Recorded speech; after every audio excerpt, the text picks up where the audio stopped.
Welcome to the Lover's Hole. You're with Mike. And Ian. My particular friend, Mr. Bradley there, yes. And we are rereading the books of Patrick O'Brian, the Stephen Matron and Jack Aubrey series. We're kind of getting cranked up with Treason's Harbour. We're in chapter 4 today. But Ian, remind us what was happening last week and what we might be looking forward to this week. Well, Mike, last week, the espionage plot was thickening. Laura Fielding had put Jack and his ham-fisted amorous approaches in place, but nicely. Stephen, meanwhile, had taken delivery of his diving bell, the bell of the world, and Professor Graham had been planning his farewell party. Stephen had found his way to being apparently seduced, or almost seduced, by Mrs. Fielding, but along the way discovering that what she really wanted from this apparent seduction was to get some kind of spy activity going. Stephen was prepared to use Mrs. Fielding in return to mystify the French, and we're looking forward now to Stephen feeding misinformation back into the French network the way that he did with Louisa Wogan. Right.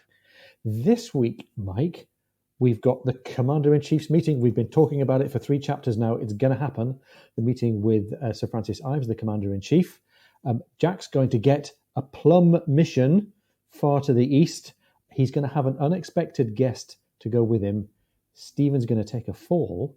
And we meet a new secondary character, a dragoman.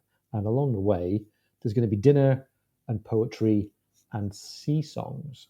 Excellent. Well, we're hearing so much about shanties. I'm going to be looking forward to these sea songs here. It's going to be great. As you said, Ian, that, Jack's just such a good guy that, even though he was pretty upset about what appeared to be Stephen's dalliance with Laura Fielding after she had put him off just that very morning, by morning, Jack had pretty much forgiven him. And he hears this hysterical hotel maid worried that there's been another suicide, she says. We haven't heard about this before, because she can't rouse Stephen. And there's been a message from the Commander-in-Chief summoning him to a meeting. And so Jack, he gets the passkey from the maid. He goes in and he sounds like he's kind of waking up the lower deck, trying to get Stephen out of bed, finally just shaking him. Stephen, as we'll recall, had been up all night with Mrs. Fielding, had taken a bunch of sleeping pills, and sadly was in the midst of a very vivid dream featuring Mrs. Fielding, as Stephen says, with a flame of equal warmth to his own. And he's not really happy about being pulled out of this dream. Well, Bondin and Killick have arrived to see what's the matter, and Jack tells him that Stephen has to be at the palace in 7 minutes, wash-shaved and in his number 1 uniform. Boy, in days when I'm running late, I sure would love to have Bondin and Killick to make something like this happen. Oh, wouldn't you just? So guess what? Just like in so many other urgent naval meetings, Stephen is just in the nick of time, put into good seagoing shape and presented in this meeting aboard the Commander-in-Chief. He's sitting next to Graham, and Professor Graham complains that his dinner is ruined, this farewell dinner that he was planning, and in the last chapter had been getting Stephen's advice about. The dinner is ruined because he's being shipped out on the Sylph today instead of the Dromedary on Thursday, and we may find out in a few moments what's going on with the Dromedary. Graham is very, very comfortable blaming it all on Figgins Pocock, the guy who he calls a long-eared looby, the Oriental advisor to Admiral Ives. And this meeting is starting to gather, and Stephen's looking around the table, surveying the attendees. We get the long-eared looby himself, Mr. Pocock. We have Mr. Yarrow, the Admiral's surprisingly young secretary, and the Commander-in-Chief himself, Sir Francis Ives. And Mike, we're getting a consistent picture that we're allowed to like admirals now. With the exception of Hart, we've had a few admirals who are okay. And Sir Francis Ives is described as having an immense air of energy and natural authority. Ives, it says here, had not had a seagoing command for some years, but intended to run the Mediterranean in a way that would earn him a peerage so he could overhaul his 2 brothers who are both lords. And Mike, that reminds me of Admiral Bertie way back in the Mauritius Command, who really wanted some ermine, really wanted a peerage. Right. So Ives and Ray, unlike Admiral Hart, sit through all of these speeches without displaying any emotion and without giving anything away of their position or their interests. And as Graham had predicted, a great many words were uttered and very little was said. Yeah, we remember that back when Stephen was sick and everybody was visiting him. You had a great commentary about this thing of many words uttered and very little being said. Well, Stephen is one of those ones who is not saying anything. He's staying quiet, and neither he or Graham are called upon the entire meeting.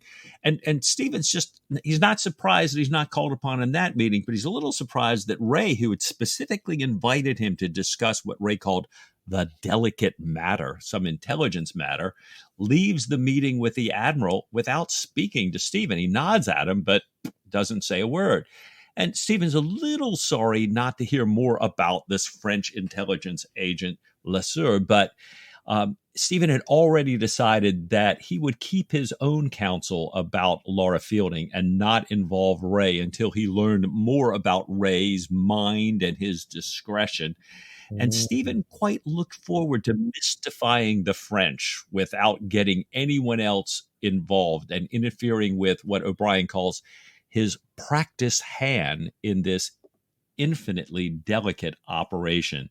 So I love the way that O'Brien kind of writes this intelligence mission to sound just like surgery here.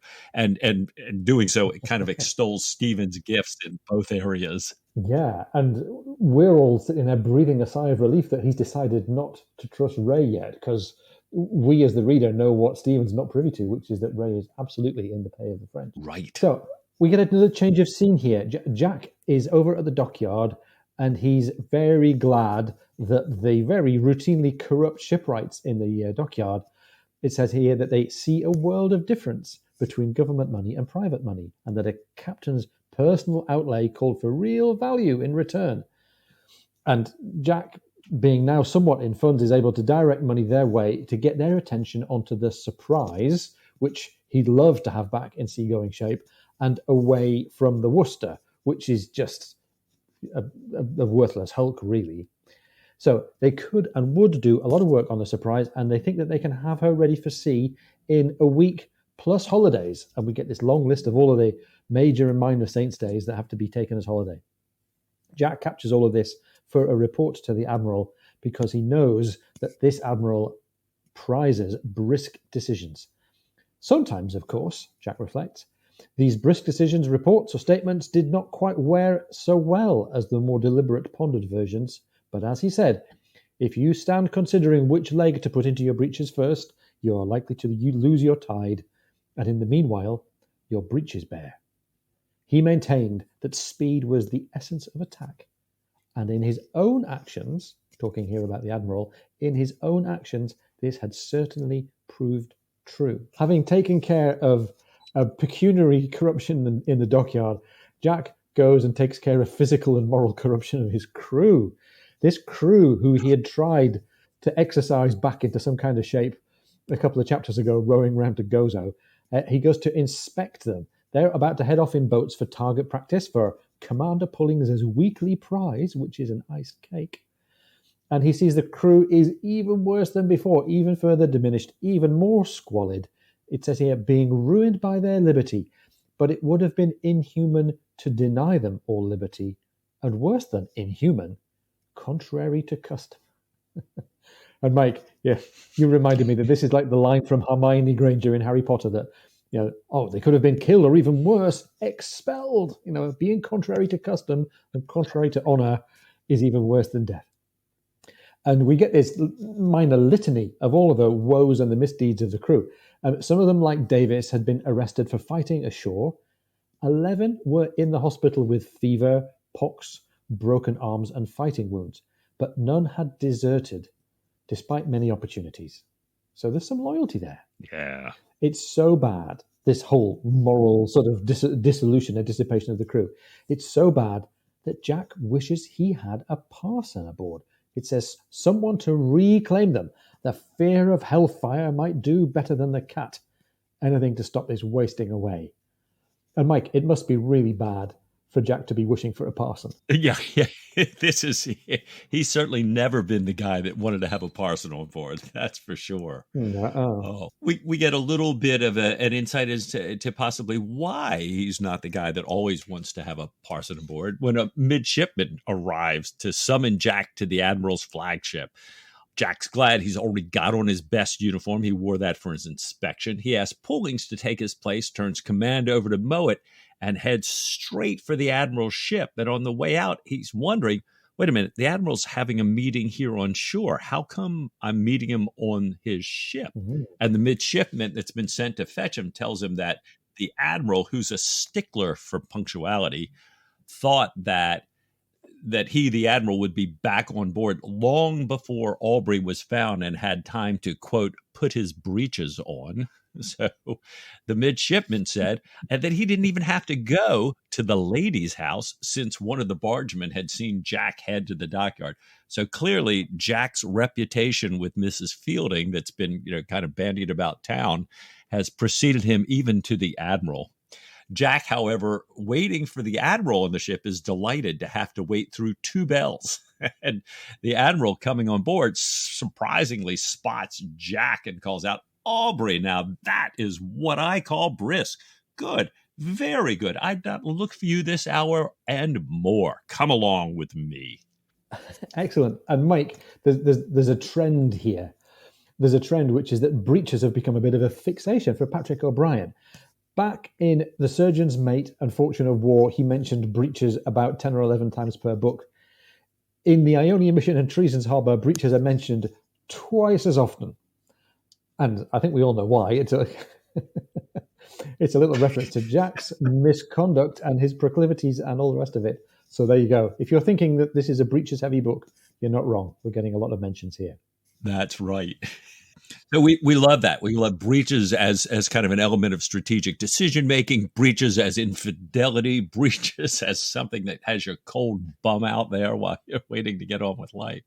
So the Admiral, takes Jack aside. He tells him that the Worcester has been condemned.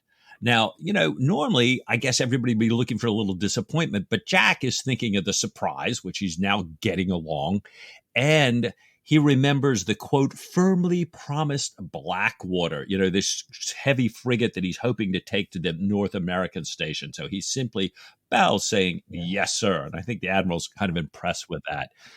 He asks for a report on the Surprise. Jack gives that to him, but reports on how diminished his crew is. And the Admiral asks if he still has enough hands left to work a moderate ship. Admiral looks over Jack's list of the Surprise's complement and says, well, yeah, these are all able hands. And he thinks that with this crew, he has a plum, which Jack dearly deserves for turning the French out of Marga. And Jack sits there wondering what plum could be left in the Mediterranean. Well, the answer is it's something for Jack to look forward to in chapter 4 of an 11-chapter book. And we all know what happens to the things that Jack is anticipating with relish when he's relishing them this early in the book, right? Sorry, spoilers. Right. Let's talk about what this plum might be, because this is the mission that Lord Lowestoft had been tapped up for, but the Admiral's about to hand it on to Aubrey. The Admiral shows Jack the island of Mubarak in the Red Sea. It's ruled by a local personality called Talah, who's become even more important since Muhammad Ali, who's an Albanian, had hatched his plan to conquer Arabia all the way down to the Persian Gulf, declare himself independent, and join with the French in bundling us out of India. And Mike, so far in this book and the previous book, we've heard a lot about the Ottoman Empire and the North African coast and the Ionian coast, but now we're looking east. We're looking at the routes out to the East Indies. So the French want Mubarak in the Red Sea as a base for their frigates and also as a way to keep an eye on Muhammad Ali. Since Mubarak has relatives up and down the coast he can bring, the French are providing gunners and engineers to fortify his harbour, and as much as 5,000 purses of silver sent from Mauritius just before the island was taken. And we do know who took it. It was our hero, Jack Aubrey. only even though the admiral took the credit. Exactly. Talal's galley is going to return from Kasawa with the silver once the month of Ramadan is over. And the admiral explains, with a nice bit of exposition for the rest of us as well, if we want a reminder. Ramadan, he says, is a kind of Lent, but far more thorough-paced. They're not allowed to eat or drink or have to do with women from sunrise to sunset, and it lasts from one new moon to the next. And we learn, furthermore, that the galley can't return until Ramadan ends, since the rowers would have no water in blazing sun rowing hundreds of miles up the Red Sea against prevailing winds, and that's not something they can ask a crew to do. And the admiral doesn't like the galley's sailing qualities or their ability to swarm and board you, especially in a calm. They pull 12 hours a day and snug down for the night, so Jack can easily, they think, find and take them on the 15th day of the moon. And for that purpose, he's going to have the use of an 18-gun sloop provided by the East India Company with a small crew of lascars, which are a generic term for Southeast Asian sailors, Turkish troops, and a new ruler for Mubarak who'll be provided by the Sultan. This small force, they think, arriving unexpectedly, can quietly depose Talal and along the way take care of the treasure, I guess. So, since Lowestoft is sick and can't go, Jack is the perfect man for the mission, says the Admiral. He's not slack in stays. He's even fast putting his breeches on, as we've learned. He's liked by the Sultan. This Chelenk, the decoration that he got in the last book, will give him even more authority there, and he knows the Turks and the Albanians. He and his crew will go in the dromedary transport that evening to the Nile Delta, go ashore in a small out-of-the-way place called Tina, so as not to offend the Egyptians, go overland to Suez with a Turkish escort, and the services of somebody who's described to us right now as a most exceptional, learned, and able dragoman. And dragoman, we think, means an interpreter, a guide to in the local languages of Arabic and Turkish and Persian. This dragoman is an Armenian by the name of Harabedian, particularly recommended by Mr. Ray. And we have the offer that Mr. Pocock can brief Jack, and if he chooses, Stephen as well, on the political situation after dinner. And looking at Jack for a moment, the Admiral says, "It was strongly urged that you should take another surgeon, that Maturin should be left here for consultation of some kind or another. But on mature consideration, I overruled that. In an enterprise of this kind, you want all the political intelligence you can get, and no doubt Mr. Ray's high opinion of Harabedian is quite justified. But it must not be forgotten that the poor fellow is only a foreigner, after all." So, Mike, we would have thought perhaps a chapter or two ago that Hart's intention was to get Stephen out on this Red Sea mission with the idea of, in quotes, killing two birds with one stone. But that's not the plan now. No, it's really interesting. You kind of wonder what's going on. Is the Admiral playing a game? Was this Ray? Is Harabedian a red herring? Or maybe, you had suggested, and I think this might be right on the mark, that Ray has perhaps changed his mind now that he thinks that Laura Fielding is going to be pulling the secrets out of Maturin, and maybe wanted to keep Stephen on shore to get at his secrets. But the Admiral, knowing Aubrey and Maturin's success together in the past, has overruled him, is sending Maturin along with him. Yeah. Well, the Admiral and Jack sit and have a drink together. They're kind of waiting for dinner, their dinner guests to arrive. There's been a lot of talk on the Facebook Aubrey Maturin Appreciation Society about, our favorite drink. So O'Brien does note here it's pale ale for the Admiral, Plymouth gin for Jack, at least at this moment. And Jack is thinking through the mission, as we so often have seen him do. He knows that success depends completely on the wind, consistent good luck in all stages, and surprise. He knows he's going to have to deal with the Turks. He's going to have to deal with an unknown ship. And he is thinking, as he always is, that there is not a moment to lose. So he asks the Admiral if he can send word to his crew, which is currently gathered together at a small arms practice, this contest of pullings. So he wants to have them ready to go at a moment's notice. And the Admiral is surprised that they're all drilling with small arms, makes him, sound a little bit like soldiers who the Admiral's not very fond of. but not like sailors who the admiral would expect to be kind of spread out all over the island in dissolute activity. And Jack is kind of proud to tell him that he believes that his crew have the finest musketry on the station. And we kind of wonder whether perhaps that might come in handy later in the story. And Mike, I love the description of some of the social aspects of this dinner. And we've learned to expect in O'Brien's books that dinner is where we get a lot of the sense of how the community is moving along and how the ship's companies and the different people attached to them are shaking down as a family. And Jack is having dinner with the Admiral and his guests, including the Admiral's great-nephew, George Harvey. This is the midshipman who'd come to find Jack and had very disingenuously said that he hadn't found him at the lady's house. Right. And O'Brien is taking great delight in describing to us the discomfort that Jack feels in being praised by the Admiral. And the Admiral is doing this perhaps in order to highlight a role model for Harvey, the young midshipman, and starts out by saying that this midshipman could do worse than choose somebody like Jack as a role model, and goes on in this really quite embarrassing way to praise Jack's table manners, how he bows properly when he takes a glass of wine with someone, how he wears his hat, how he doesn't write RN after his name, which is a modern affectation. And O'Brien writes that these remarks were quite enough to cause Jack's neighbours, post-captains of about his own seniority, a good deal of quiet pleasure. And it's an odd thing to write, but Mike, I think what's going on here is that Jack's embarrassed. It's a bit like being a teenager at dinner with a couple of teenage friends and one of your parents who's saying, you know, what a good kid you are working at school and how you can dance the ballet beautifully. He's like, oh, no, don't talk to me like that in front of my mates. It's really embarrassing. And even the midshipman doesn't really seem to appear to know what to do. So a little bit of family chat, and just like every family chat, somebody ends up feeling a little bit embarrassed and a little bit uneasy. And on this occasion, it's Jack for all of this praise that he's getting from the Admiral.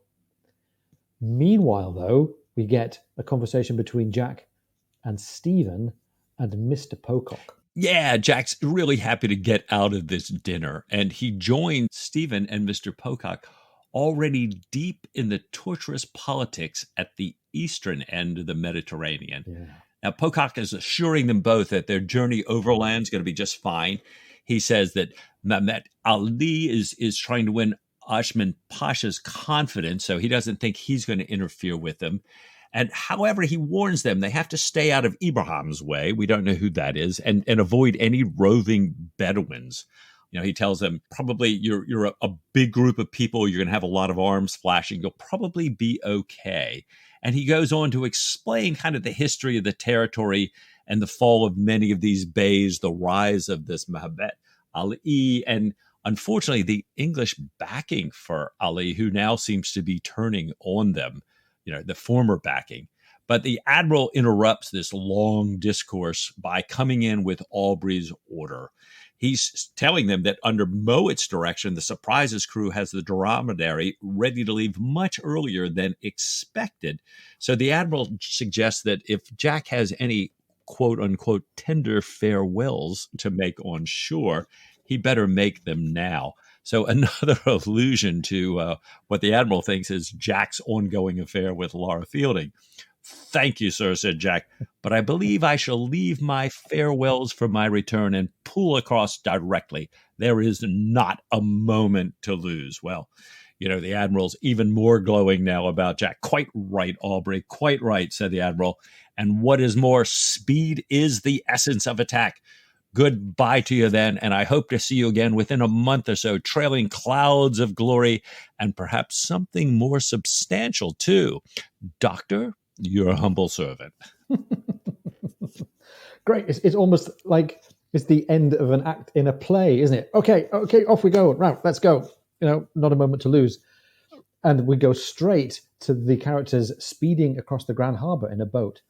And we get a bit of a left turn in the story here because Stephen just happens to mention that he's been visiting with the Reverend Mr. Martin and asks if Jack remembers him. The one-eyed parson, that is to say, the clergyman who preached so well on the subject of quails in the Worcester. Of course I do. a chaplain any first-rate would be proud of, and a great naturalist too, as I recall. And Jack does a very nice job for us doing a little plot catch-up and reminds us of where we've heard of Martin before.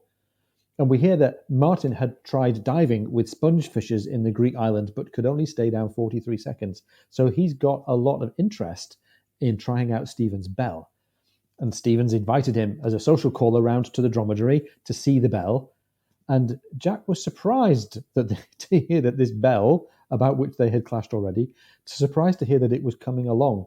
And he assured Stephen that there's going to be no leisure time to use it on the mission. And we get this very nice kind of delicate conversational back and forth now between Stephen and Martin and Jack aboard the deck of the dromedary. Stephen looks for Martin around the bell. Mr. Calamy had found Stephen, that's the young midshipman, and told him that he'd nabbed him a small cabin and placed Stephen's dunnage and Mr. Martin there. And we might remember here that Calamy himself had become very fond of Stephen after he'd treated him for mumps. Stephen and Martin sat below in Stephen's cabin, engrossed in all of Stephen's specimens and in his copy of Dr. Halley's article about the diving bell, as the dromedary cast off. And we hear that Captain Pullings, standing desolate on the quay, waved goodbye to those few friends who were not too busy to notice him. And they talk about sponges and coral and the Red Sea, and how Martin says seeing a coral reef might be his greatest pleasure this side of paradise. And Stephen starts to play a little bit of kind of a sarcastic game with Martin, saying that the idea of leisure, meaning leisure to go and gather natural specimens, leisure is a word that offends the naval ear. There is a restless itch to be busy, a tedious, obsessive hurry. Waste not a minute, they cry, as though the only right employment for time were rushing forwards, no matter where, so it be farther on. Very true, notices Martin. There's also a passionate, and perhaps even a superstitious preoccupation with cleanliness. The very first thing I heard on setting aboard was the cry, "Sweepers!"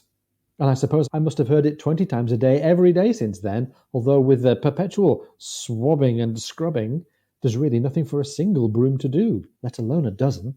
And they've got themselves into this nice little gang of two together, and they're chatting about how sailors are a bit of a peculiar crew, and they're leafing through the specimens and talking about the Red Sea and coral.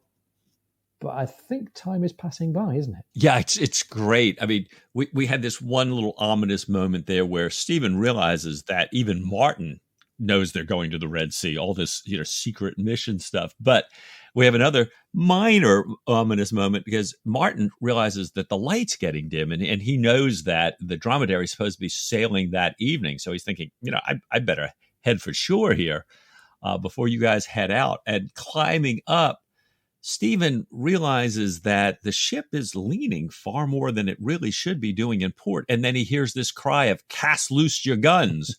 And I think both of them realize this does not bode well. And coming up, they see, as they poke their head out, that they're surrounded by ocean.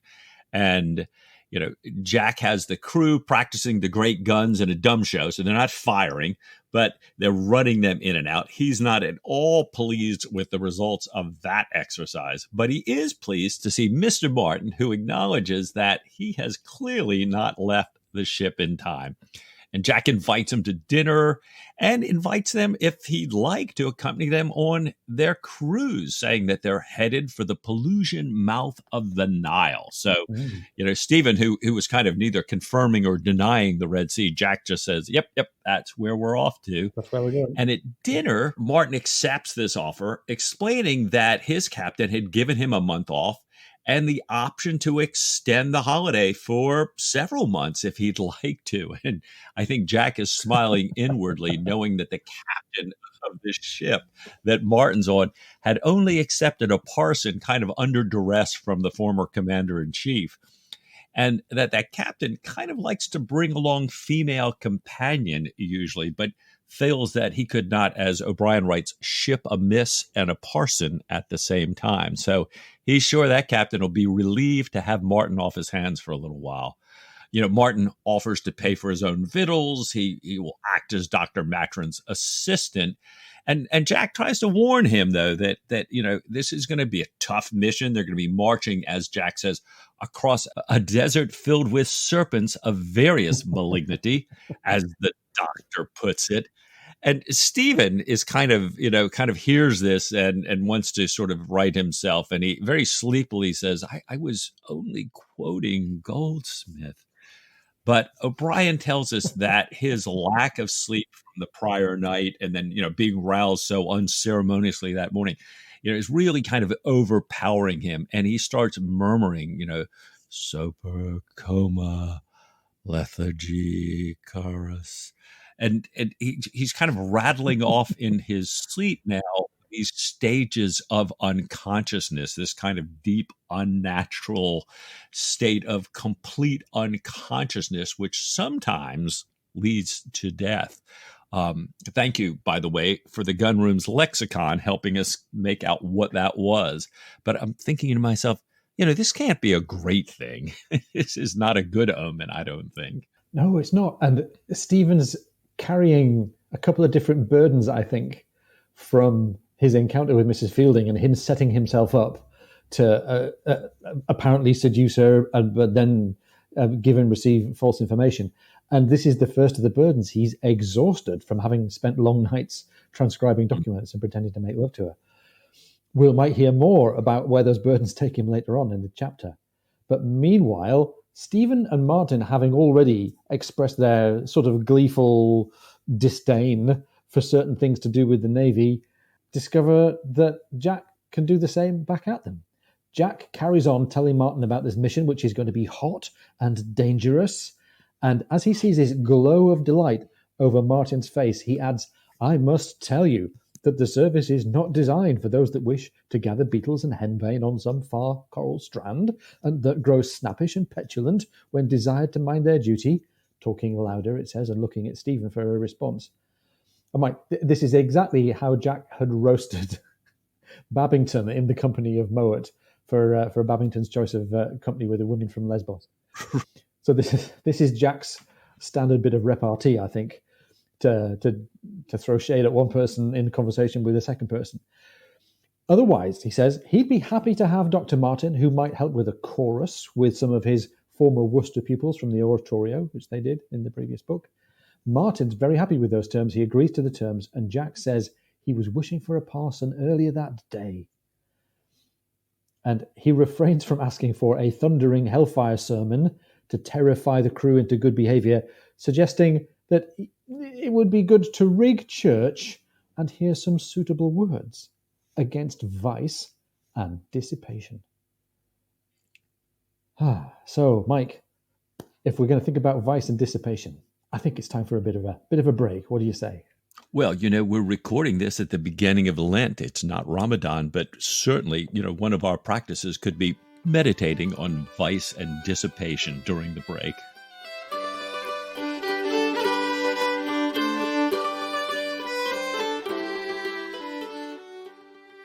If you're enjoying the podcast, please come and join our supporters on Patreon. Go to patreon.com/LubbersHole.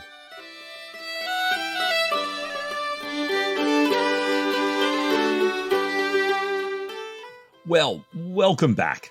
As we rejoin our hero, or our heroes, Mowat is come to ask to see Jack, according to Killick, to ask about where to stow the foreign gent.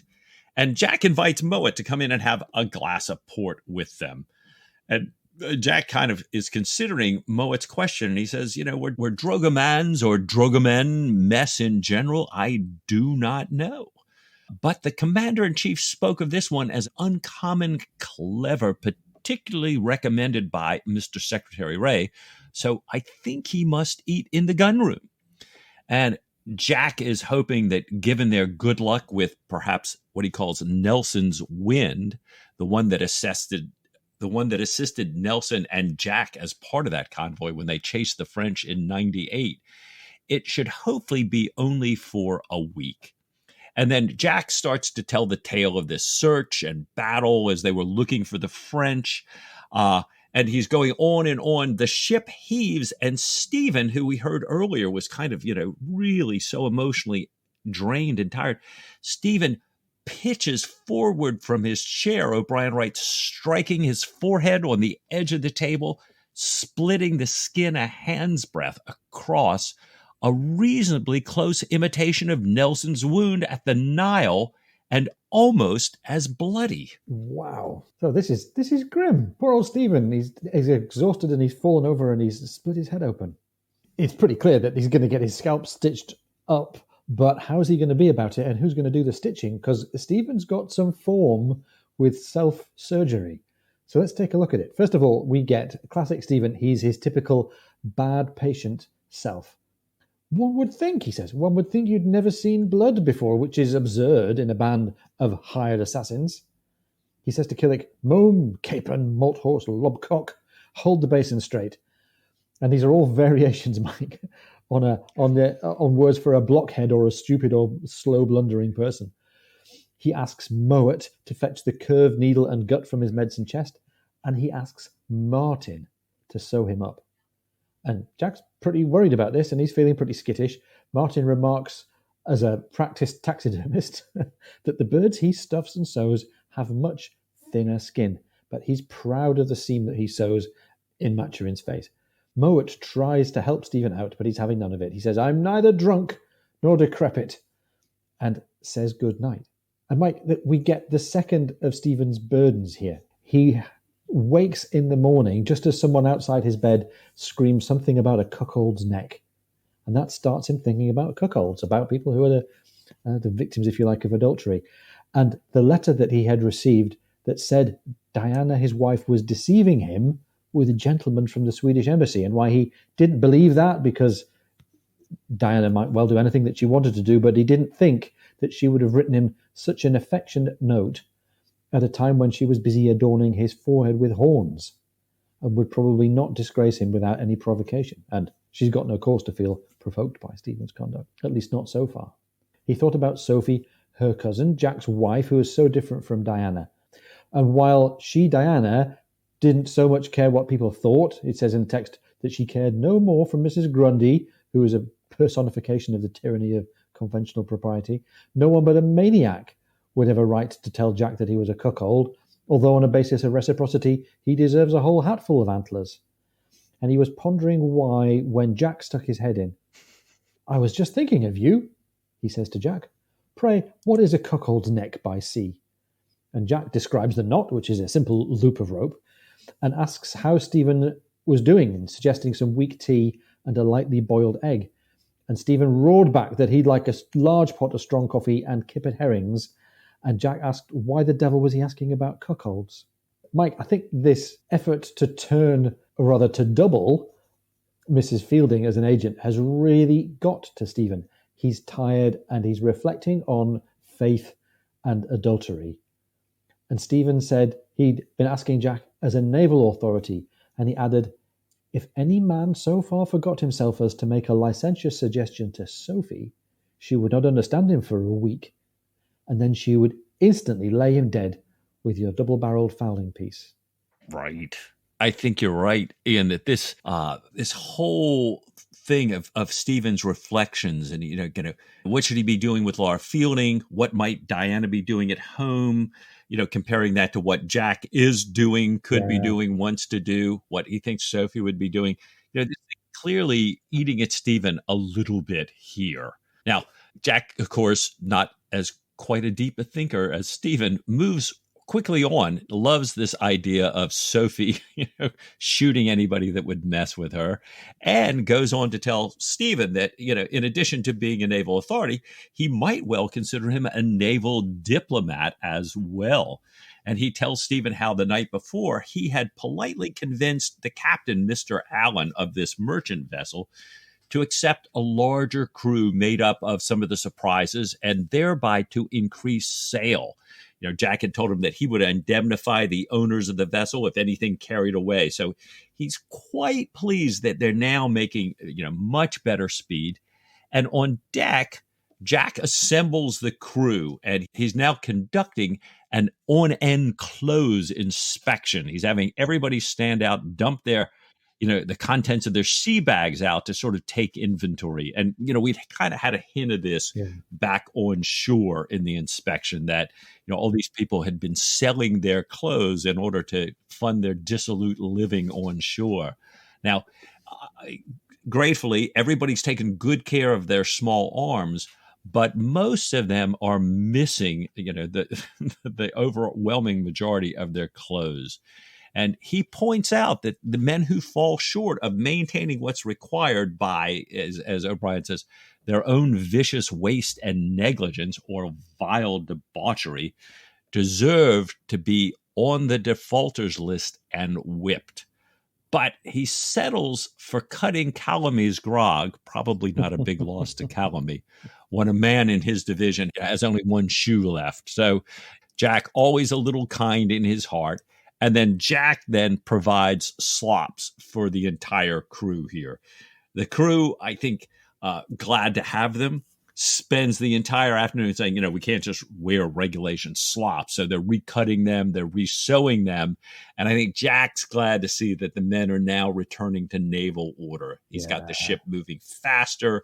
He's got a favorable wind. He's got his crew back to doing what he wants.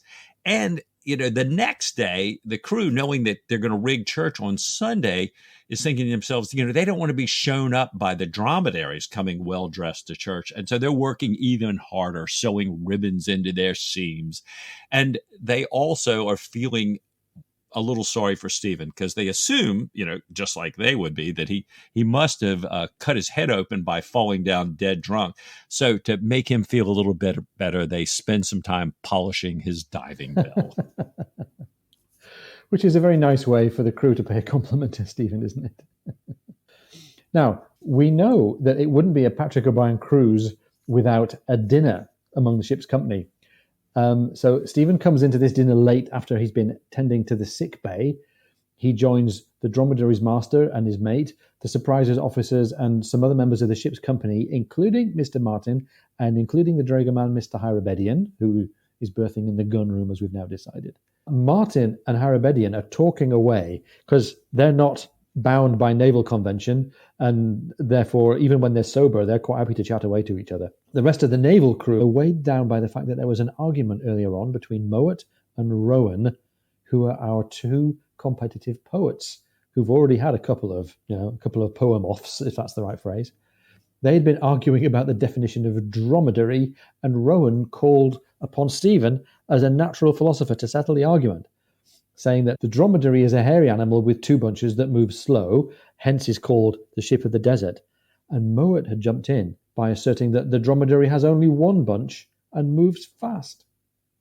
Stephen sees that Martin's not going to say anything and replies, "I should not like to commit myself, but I believe the word is used somewhat loosely according to the taste and fancy of the speaker, much as sailors say sloop for a vessel with one mast or two or even three. You are to consider that as there are swift-sailing sloops and slow, there may be brisk and sluggish dromedaries. Yet I am inclined to suppose, if only from the example of this excellent ship of Captain Allen's, that the ideal dromedary is a creature that moves fast, giving one a smooth and agreeable ride, however many bunches it may have." That's a brilliant diplomatic turnaround, very uncharacteristic of Stephen to be so emollient of the whole company there. So absolutely true. I thought this is well done. This kind of reminds us of Jack in his Solomon mode in an earlier book. Yeah. The purser wanted to keep this dromedary thing going even after Stephen had neatly tied a bow on it and said, "Well, some say dromedary."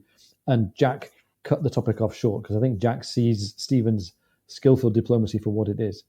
And so they're going on with these stories. And at one point, Mowat asked Mr. Harabedian if it's true that he'd met Lord Byron. And they all start to exchange stories. But Stephen is sitting there kind of carefully watching this dragoman and kind of assessing him. He's thinking that he's very intelligent. And O'Brien writes how he had gained the good opinion of the gunroom, not indeed by talking much, although his English was nearly perfect, but rather by reason of his jolly twinkling eye, his most infectious high-pitched laugh, his habit of listening attentively, and his admiration for the Royal Navy. Now, Mr. Adams leans over and asks Stephen who Byron is. And hearing that Byron was a poet, he goes on about how much he loves poetry. And so after they drink to the king and the dromedary and the surprises and to wives and to sweethearts, one of my favorite toasts, Jack told Alan that if he likes poetry, he's come to the right shop. And since Mowat had been called away, Jack asked Rowan to recite one of his poems. And as we had in the last book in the poetry competition, Rowan does not change his conversational tone. He kind of launches straight into what I kind of read as a pretty pedestrian poem about a battle on the Thetis. And he just kind of goes on through it here. Mowat returns during the last lines of this poem, and O'Brien says he has a look of fairly well-disguised disappointment. Jack picks up on this and then introduces Mowat to Mr. Allen as their other appreciated poet on board, the one in the modern taste, and says, if the modern taste appeals to Mr. Allen, he would have Mowat recite a thing. And Allen says, he would like that of all things. So Mowat recites his poem about a dying dolphin at Jack's request. Now, this is really well written.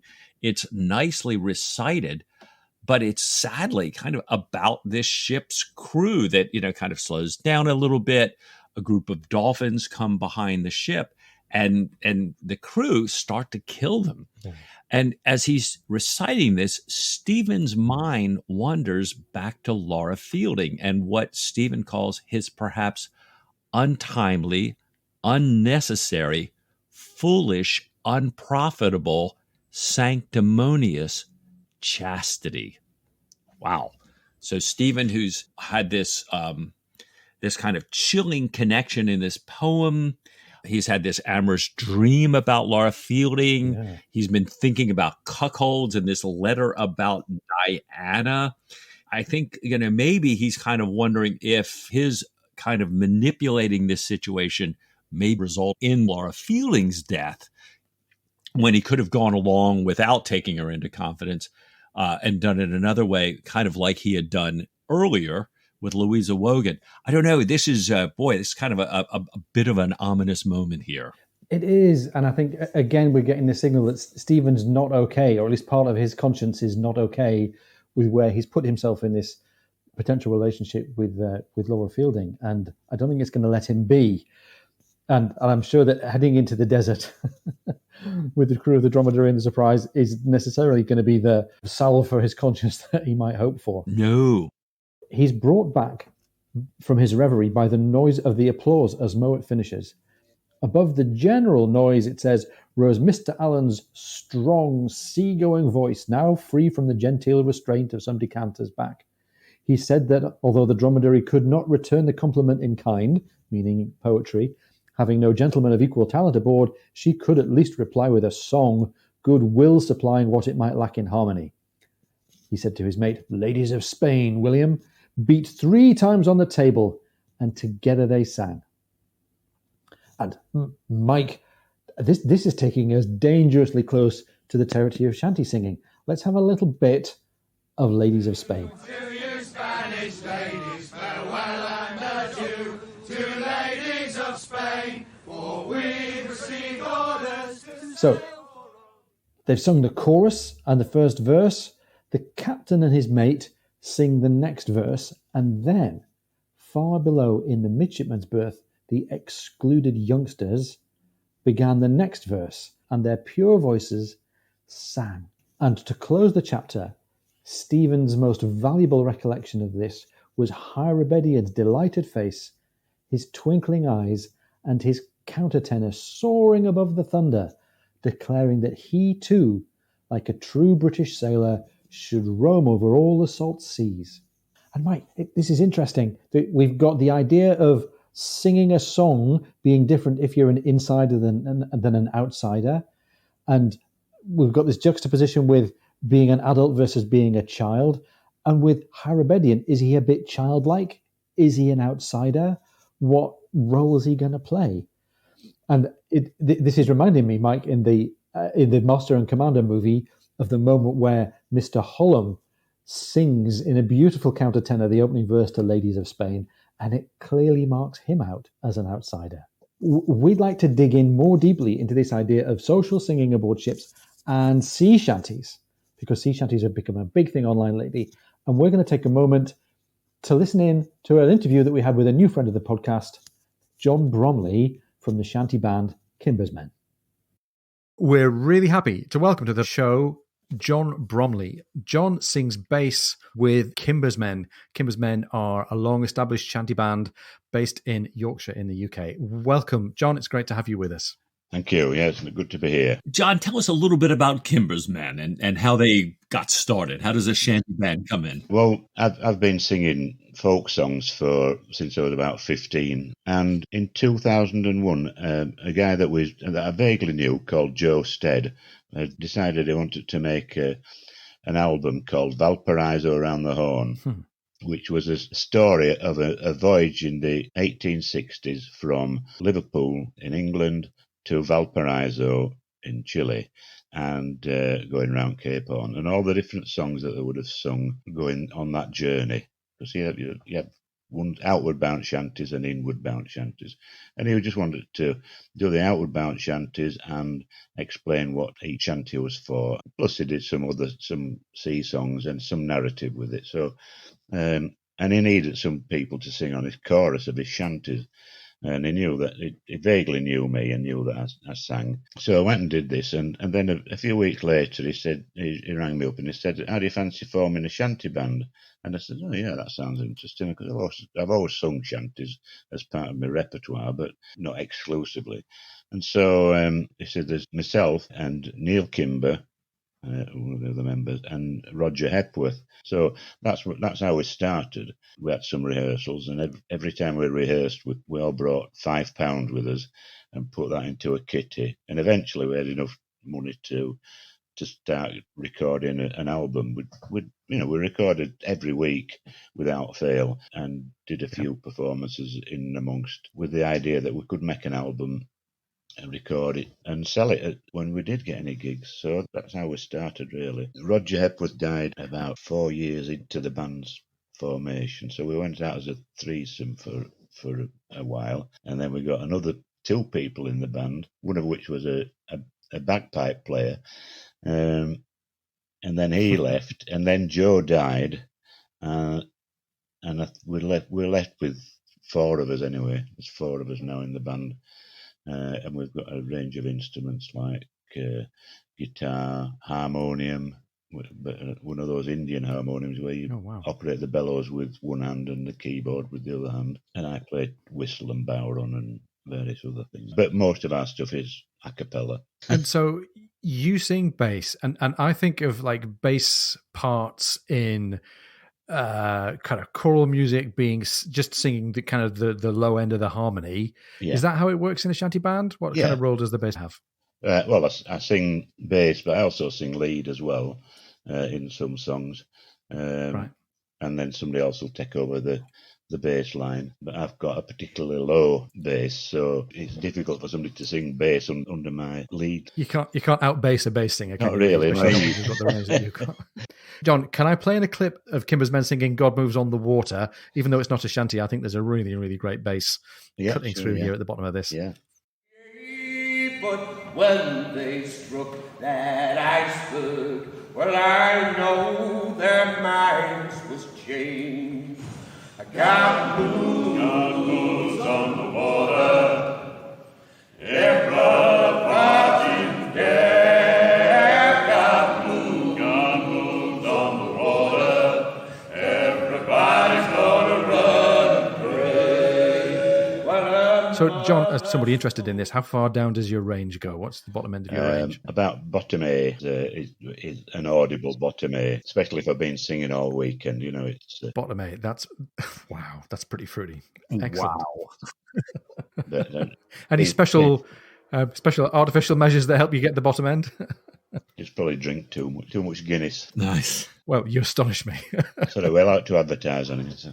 I think that's what I was always missing in my choir role. I could never get that low bass quite the way I wanted to. More Guinness, that was the answer. Yeah, exactly. Well, John, tell us a little bit about the history of shanties. Where do they come from? How are they used? Well, I've heard this quite recently, actually, but there were people who were working to song call and response way back when, in Elizabethan times, and whilst ever we've had some sort of navy, I suppose back in Saxon times when King Alfred had a navy, and I'm sure there would be songs sung, but more call and response. But the sort of modern sea shanty, if you can call it modern, didn't start really until after the Napoleonic War. During the Napoleonic Wars, as you and all your listeners will know, all boats carried guns, and because they carried guns, then they wouldn't allow singing on board because people had to be ready, listening, in case they had to man the cannons and what have you. And there were loads and loads of people on board all sailing ships because they had to have specialist crew for manning the guns. So whereas you'd have lots of people to haul on ropes and operate capstans and one thing and another, after the Napoleonic Wars, they were vastly reduced with the amount of people on the crew on board. And because they were vastly reduced, the same people, the people who were left had to do the same work that a lot more other people would have done in the past. And so they had to devise a method of making the power that they got more effective. And by doing call and response shanties, then that helped to keep everybody in time so that there was a concerted effort on each pull, everybody pulling at exactly the same time. And so that's where they came from, and that's when the heyday of the shanty was from about 1815 up to the turn of the century. But then you see steam engines came in during the American Civil War. I mean, there was the Alabama had a steam power, and the end of the 19th century, that's when they started to fade really. So it's quite a short period of time. And during that time, then, John, can you tell us a bit about how different shanties were used for different jobs around the ship?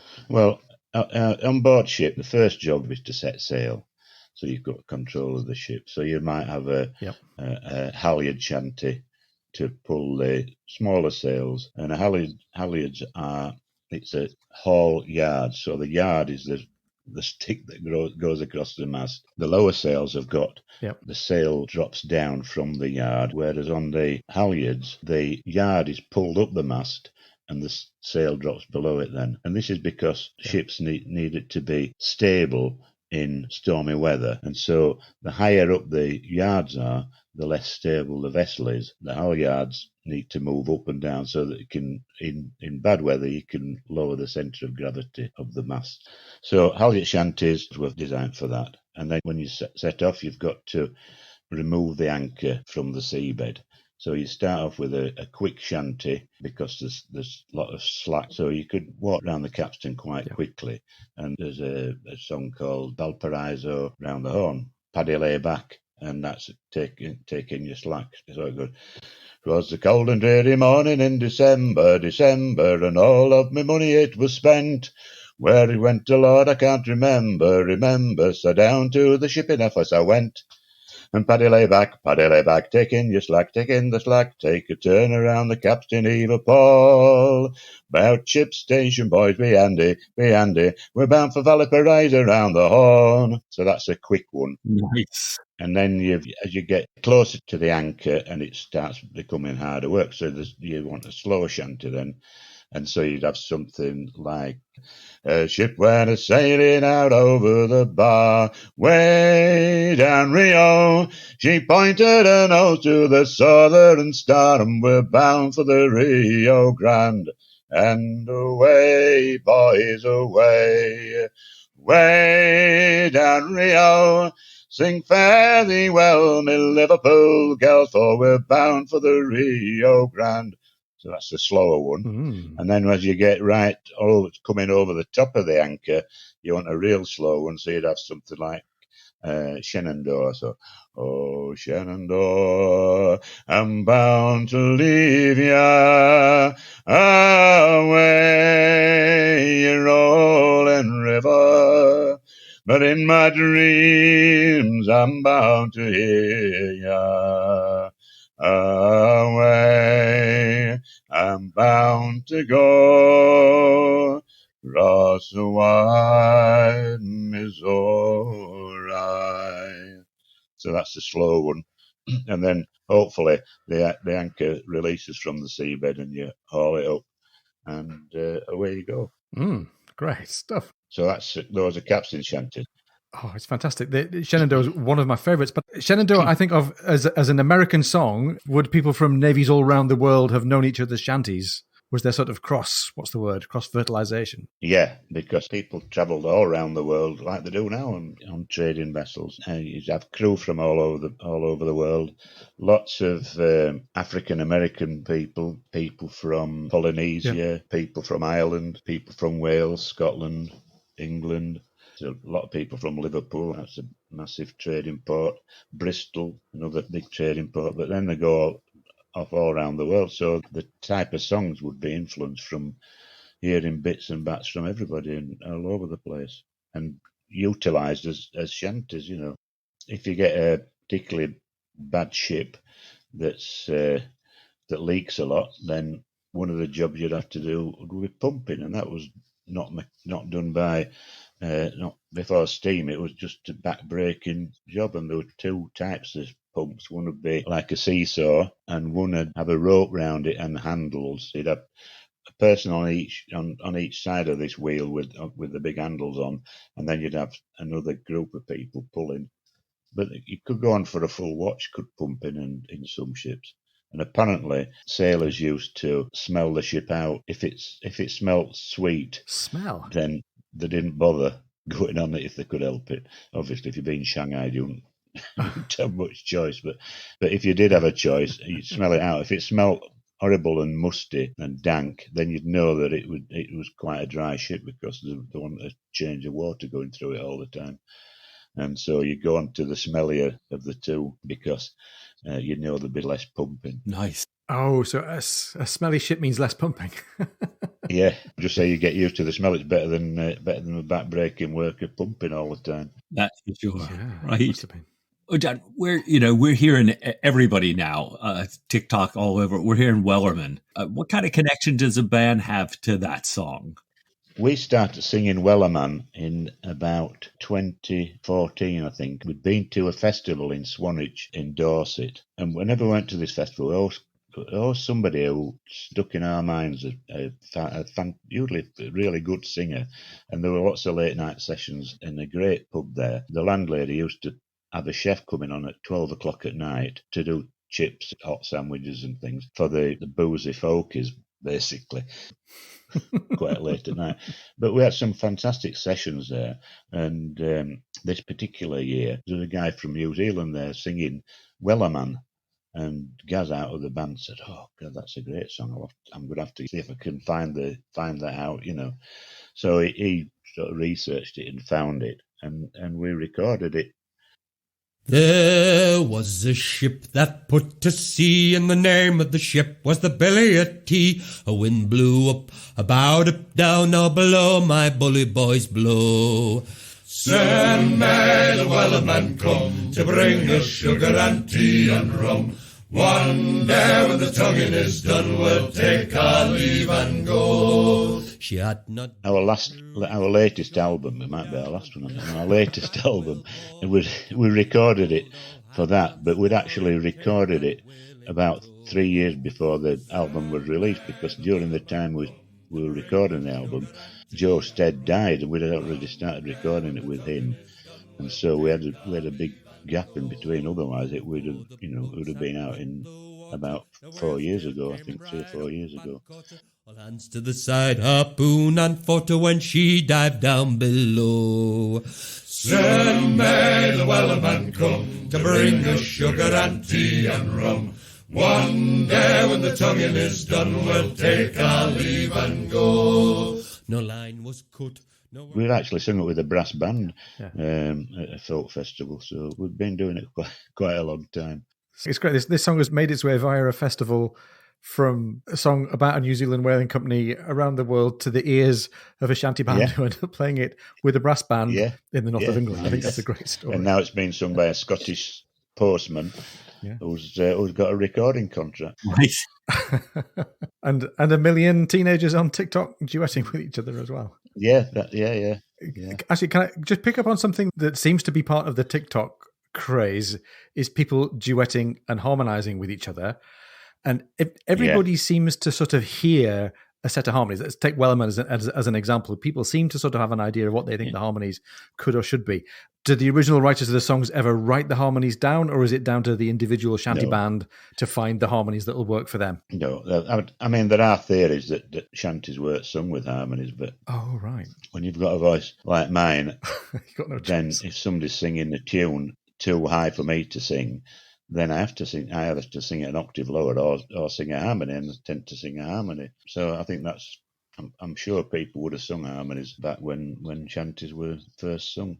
They were only ever sung as work songs. They were not sung for entertainment. But if you've got, as you say, people with different voices, maybe Polynesians and Welsh and Cornishmen and folks, there's plenty of cultures out there that like singing in harmony instinctively anyway, aren't there? Of course, yeah. It's always going to be like that, isn't it?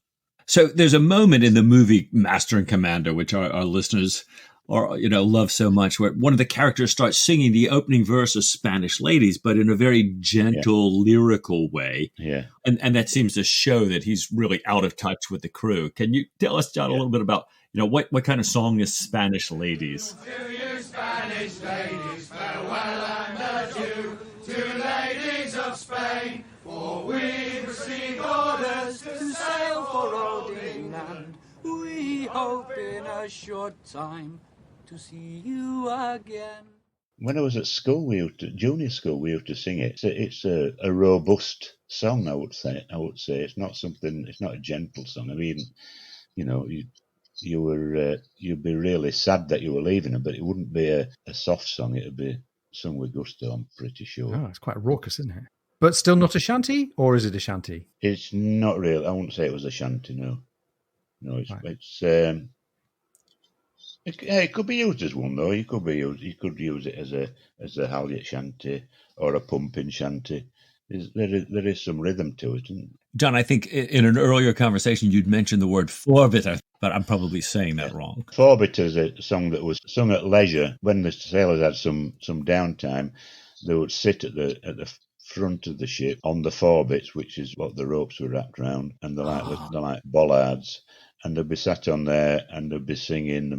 Somebody might have a squeeze box, somebody might have a fiddle, and they would sing songs for their own entertainment. And also, a lot of the shanties were ways of telling the news as well, getting the news around the world. Well, it's clearly been very successful in late 2020, early 2021. It's got around the world pretty quickly. Right. Yeah, it does, yeah. So if the message of shanty singing is still travelling around the world this summer as we all start to get out of our COVID restrictions, what kind of things might the Kimber's men be getting up to? Presumably a normal summer for Kimber's men would be festivals and stuff, would it? You would normally be doing festival gigs? Well, we're supposed to be going to Ostend at Spring Bank holiday, but I think that's more and more unlikely. We've got Friddy is still on at the moment as we speak, but that's in second weekend in July. And then we're supposed to be going to Bremen in August. We've got Harwich. Harwich is in October. And I have a feeling that may well be our first festival, actually. It's a Harwich Shanty Festival, and it's celebrating the Mayflower, because one of the places that the Mayflower picked up was in Harwich. Really? Oh, I had no idea. Yeah. So one of the things I was going to ask you is what keeps you, as somebody with a background singing lots of folk, what keeps you in shanties? It sounds like it's the company as much as anything else. Yeah, the company keeps me in. I'm in another two groups, actually. I was in a group I left in 1977, but we reformed about 4 years ago. We're all still alive, which is quite good. Well done. And we've been going out doing folk clubs and things, which has been lovely, and we get on really well. And I'm also singing with my son and my daughter in a group called the Bromleys. Oh, fantastic. And we do a cappella 3-part harmony. The problem is we've all got low voices. My son's got a voice like mine, and my daughter's got the female equivalent, if you like.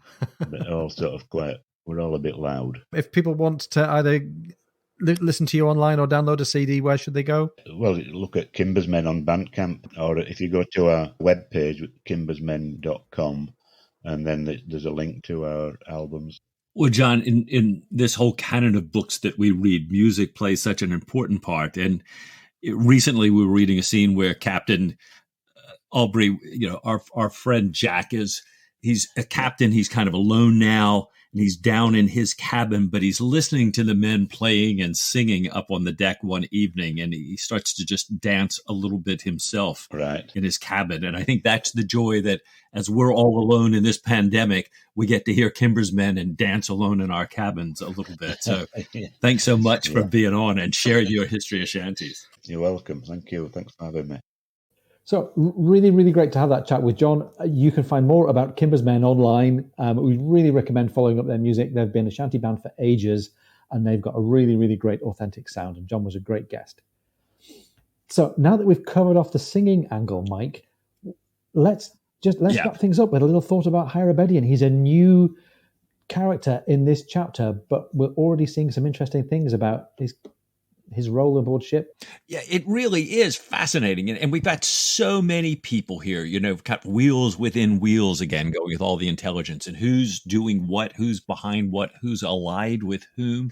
I'm thinking back with Harabedian, and I'm thinking back to the Maltese clerk that we had that clearly was, in the midst of this, was a translator, was, funneling intelligence off back in the Ionian mission, and that's kind of come back, brought forward here with the Maltese intelligence agent on Malta. Yeah. But then again, we've got Harabedian as perhaps, an innocent, like the young midshipman in the thing we had there. And you had mentioned, Ian, that he might be kind of that local Solace version of Jagiello, who we had mentioned, kind of alluded to in this letter from Diana. So is he an innocent? Is he perhaps a spy? Is this, what? Boy, O'Brien is just weaving these threads together so beautifully here. And, we've got another one of these long chapters where in some ways there's not much happening on this long sea cruise after we had kind of really set up the action in a stunning way in the last chapter. But there is a lot going on here, and only a master like O'Brien can keep us just rolling right along here. Yeah, it's great, isn't it? It's been a surprisingly rich chapter, actually, with some new characters and a whole new impetus to the story. So what's going to happen with this Dragoman the expert? Graham has been shipped off early. What about this secret mission that they're all set out on, which apparently needs luck and surprise to succeed? What role is Reverend Martin going to play in all of this? And what's going to happen with coral reefs? And let's not forget, Dr. Halley's diving bell is aboard the Dromedary. I can't wait to find out. So what do you say, Ian, to a little bit more Patrick O'Brien next week? With all my heart.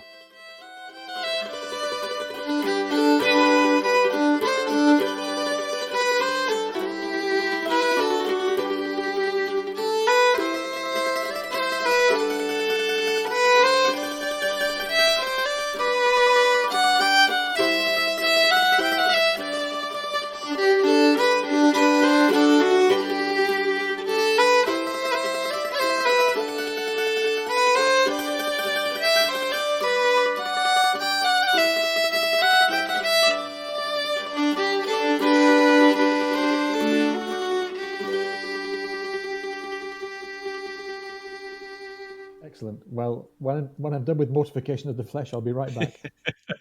I'll join you.